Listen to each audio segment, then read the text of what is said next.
Olá, meus amigos, eu sou o pastor Elias Soares e estou passando por aqui para a gravação de mais um vídeo para o canal PR Elias Soares Oficial.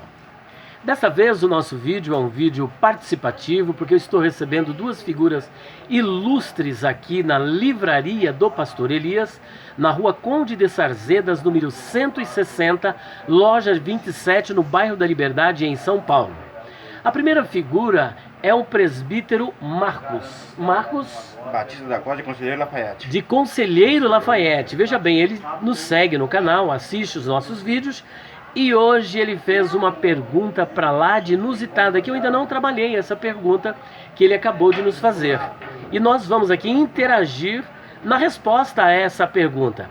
E também eu tenho aqui o nosso amigo, o pastor Paulo. Não é o Paulo da Bíblia, mas é o pastor Paulo, que logo nós estaremos gravando um vídeo também. Sim. Na área de contabilidade, de finanças, Consultoria eclesiástica. Fala um pouquinho, pastor, já dá uma prévia. A consultoria eclesiástica, pastor, ela vem no meandro do auxílio à liderança espiritual no tocante à legislação em relação à formalidade das igrejas. E nós estaremos trabalhando aqui dentro do canal do pastor Elias Soares sobre o assunto. Muito bem. Bom, acabamos de apresentar então essas figuras carimbadas que vocês acabaram de ver, pastor Paulo e o presbítero Marcos, lá, que eu esqueci o nome, o lugar é longe, Conselheiro Lafayette. Vamos à pergunta então do presbítero Marcos. Eu gostaria que o senhor mesmo fizesse a pergunta. Pastor Elias, a minha indagação é simplesmente porque Moisés não entrou na Terra Prometida. Porque ele foi induzido por Deus para levar o povo a conquistar a terra, mas no caminho, não sei o que houve, que não chegou lá. E Deus tinha prometido que quem pecasse não entraria. O que foi que aconteceu com Moisés? Muito bem, uma pergunta muito interessante acerca de um dos maiores líderes da nação, um grande legislador, que de acordo com o testemunho do próprio Estevão, lá em Atos dos Apóstolos capítulo 7, ele é considerado como aquela pessoa que foi instruída em toda a ciência do Egito. Um grande legislador, se vocês quiserem participar, falando um pouquinho, tranquilo. Né, a quem Deus confiou para escrever a Torá, o Pentateuco, que são os 5 primeiros livros da Bíblia Sagrada. Os 5 livros de Moisés, conhecidos, né, como os 5 livros de Moisés. A lei de Moisés, justamente. Na qual Deus falou para Josué, não se aparte da sua boca o livro desta lei, que era tudo que existia na época, né? Não tinha mais nada, né? Era o que Moisés tinha escrito, né? Como que era para os caldeus e para outros a lei de Hammurabi, é a lei de Moisés para o povo de Israel e para o resto do povo que hoje somos nós, o povo de Deus. Os códigos de Hammurabi, olha, a lei das 12 tábuas, código de Hammurabi, código de Gotina, inclusive essa citação que ele acabou de fazer, ela serve como base para a sustentação da jurisprudência romana. Que os romanos eles fizeram com base nessas leis, código de Hammurabi, lei das 12 tábuas.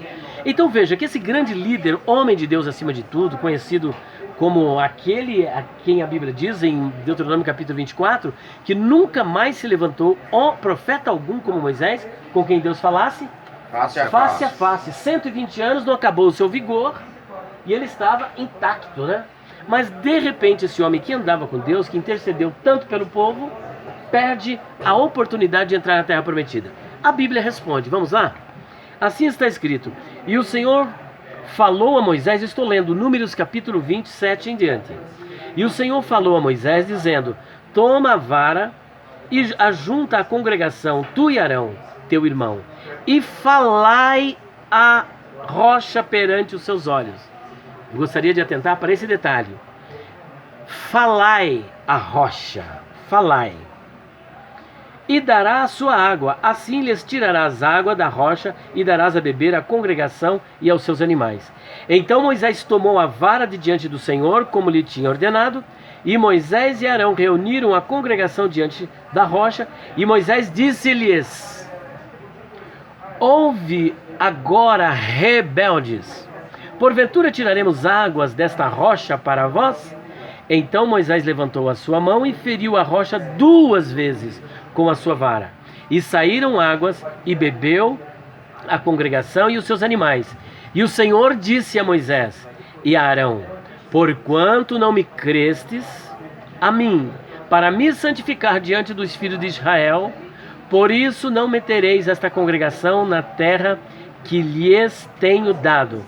Estas são as águas de Meribá, porque os filhos de Israel contenderam com o Senhor e o Senhor se santificou neles. Depois Moisés, olha só que interessante. A ordem primeira que o Senhor deu para Moisés é para que ele Conversasse. falasse. Só que é curioso que essa mesma rocha aqui, numa outra situação, Deus disse para bater na rocha. E era para tocar na rocha. E ele bateu uma vez e a rocha saiu água. Só que desta vez, Deus está mandando falar.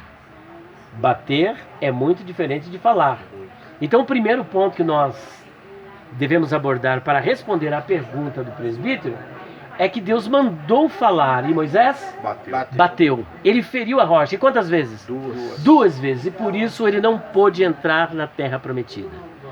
Agora, é só por causa disso? Ele não santificou o Senhor, ele não creu. O que nós podemos tirar? Por que realmente então? Só por ter batido 2 vezes? É claro que é uma desobediência grave. Sim, é óbvio. Mas quais implicações que tinha dele bater 2 vezes na rocha e não falar com a rocha? Aí é que está a questão. Pode falar, presbítero. Primeiro, Deus falou para falar. Certo. Da outra vez que falou para bater, ele tocou na rocha, saiu água, tudo bem. Agora Deus falou para falar. Certo. Agora então, vai só quer por dizer, isso. Toda ação tem uma reação. Uhum. E a reação dele foi desobedecer. E toda desobediência tem seu E a preço. retribuição. Tem retribuição. Então, por esse caso, ele não pôde entrar porque ele desobedeceu. E é obviamente que se eu desobedecer uma lei de trânsito, por exemplo, eu vou ser punido, com a lei, claro, com o código que está na lei. E a lei de Deus é quem pecasse não entrava na terra. E se ele bateu, desobedeceu, desobediência, para mim, é um pecado. Está definido. Errou. Pastor Paulo, Eu quer acho que participar? primordialmente a desobediência para com Deus é o fator primordial.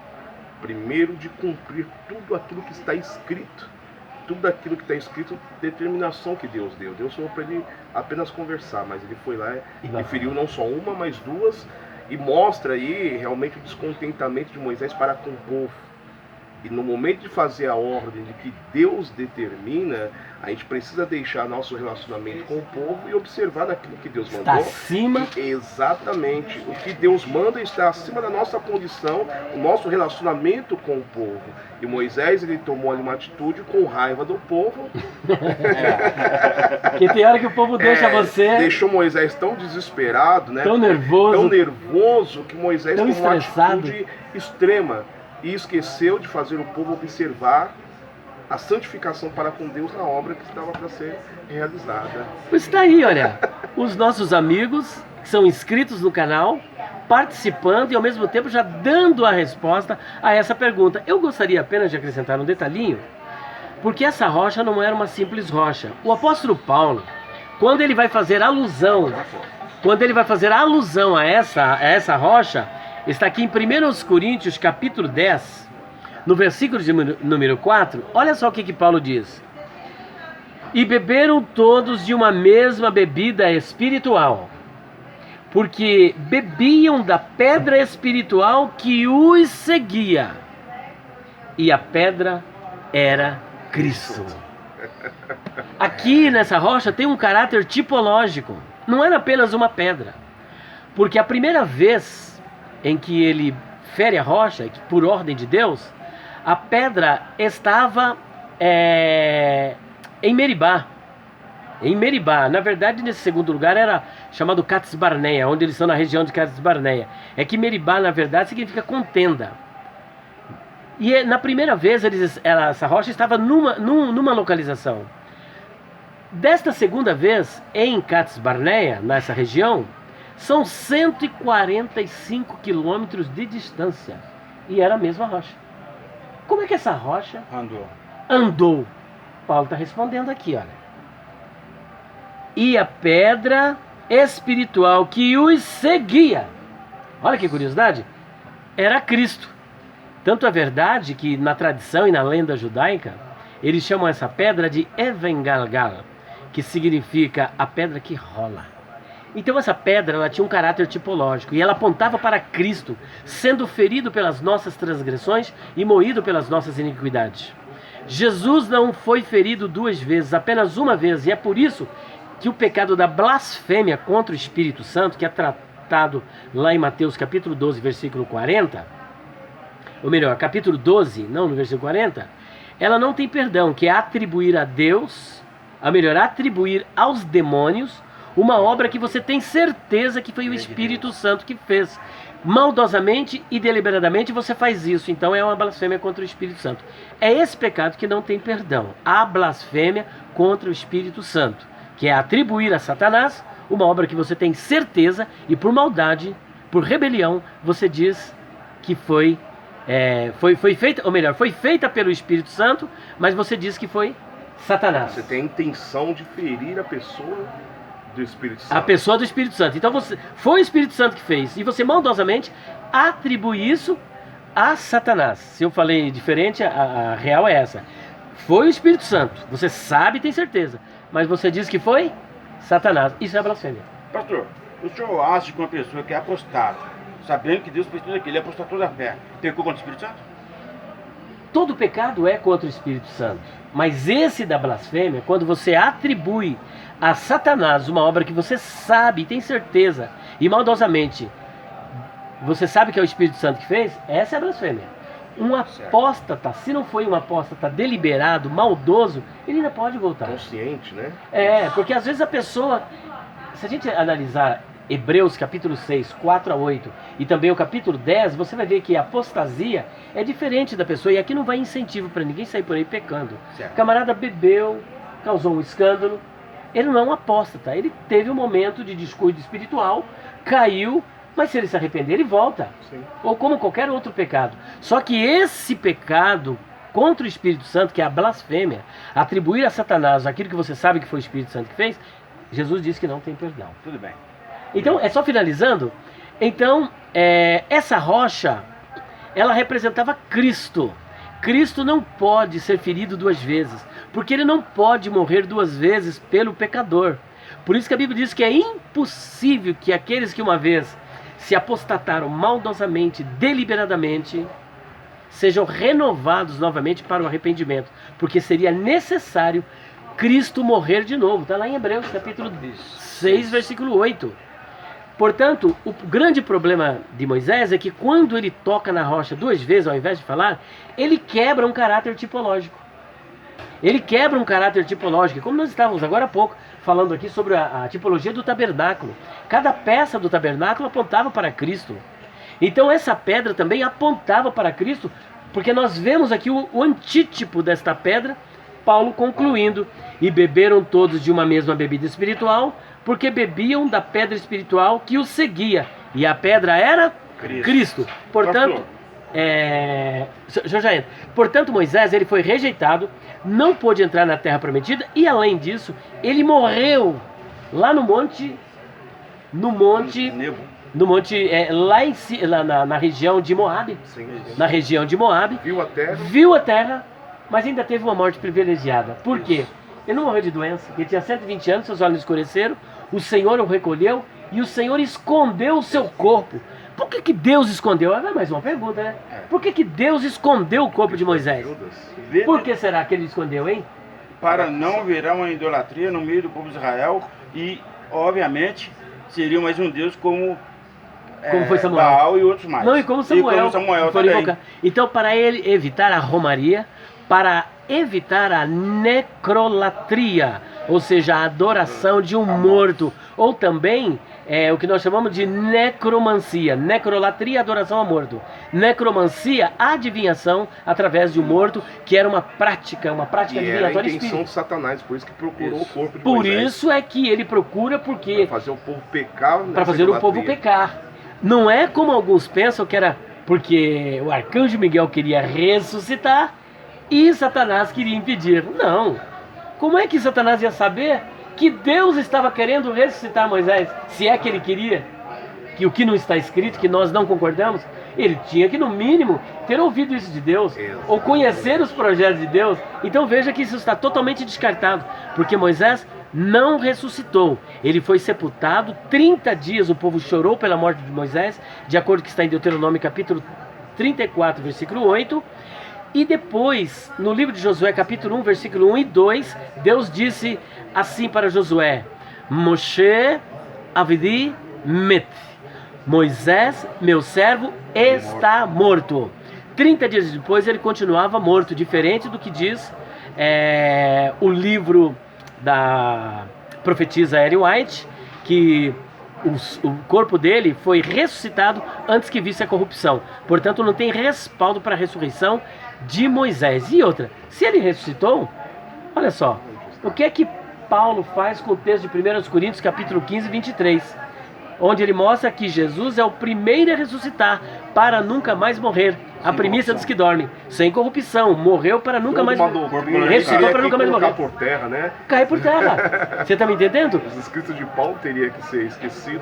Não só isso. Pra trás, e o de Paulo Lucas, errou, então. e o de Lucas em Atos dos Apóstolos, capítulo 26, 23, que mostra que ele também foi o primeiro. Sim. E também no capítulo 13, versículo 34. Primícia dos que E no dormem. capítulo 7 também de Atos. De Atos, né? Então. O comentário lá de pregação de Estevão, ele falou sobre Moisés. Ele falou que Moisés, ele viu a terra, mas não penetrou na terra. Não entrou na terra e não ressuscitou. Então perceba que o motivo, então, por que Moisés não entrou na terra prometida? Não entrou por causa da desobediência. Não santificou, não criou. Mas o teor, o porquê que Deus reprova, é por causa desse caráter tipológico. Ele quebra um caráter tipológico, que a pedra era Cristo. Pastor Elias, Sim, isso senhor. aí pode concluir com Deuteronômio, capítulo 32, versículo 51 e 52. Pode falar. Eu vou. Deuteronômio 32, 51 e 52. Isso. Certo? Que repete também no capítulo Isso. 3, versículo 26. Vamos ler o 3, 26 primeiro, depois eu leio do Senhor. Ó. Porém o Senhor indignou-se muito contra mim por causa de vós, e não me ouviu. Antes o Senhor me disse: basta, não me fale mais neste negócio. Sobe ao monte de Pisga e levanta os teus olhos ao ocidente, ao norte e ao sul, e ao oriente, e vê com os teus olhos, porque não passarás deste Jordão. Meu Amém. Deus! 32, vamos lá. 32, 51 e 52. Certo, que vai repetir também, Vou né? repetir praticamente o que o senhor falou. Vamos lá então. 32, 51, 52. Porquanto prevaricastes, aqui ó, começa no 50. E morre no monte, ao qual subirás e recolhe-te ao teu povo, como Arão, teu irmão. Arão, teu irmão, morreu no monte de Or e se recolheu ao seu povo. Porquanto prevaricastes contra mim no meio dos filhos de Israel, nas águas da contenção em Cádiz, no deserto de Zim. Pois me não santificaste no meio dos filhos de Israel, pelo que verás a terra diante de ti, porém não entrarás nela, na terra que darei aos filhos de Israel. Pronto. Portanto, estamos aqui, mais um vídeo concluído, e espero você para um próximo vídeo, se Deus quiser. Nós estamos aqui na livraria do Pastor Elias, e só lembrando a você que o nosso livro ainda continua. Olha, perguntas difíceis de responder sobre a imortalidade da alma. Uma obra super interessante. Você pode estar ligando para nós no 0 operadora 11 94901 6633 ou no meu celular, meu WhatsApp 0 operadora 11 94626 3000. Deus abençoe a todos vocês. Muito obrigado, Pastor Paulo. Amém, amém. Fique com Muito Deus. obrigado, presbítero Marcos. Deus abençoe a todos vocês em nome de Jesus.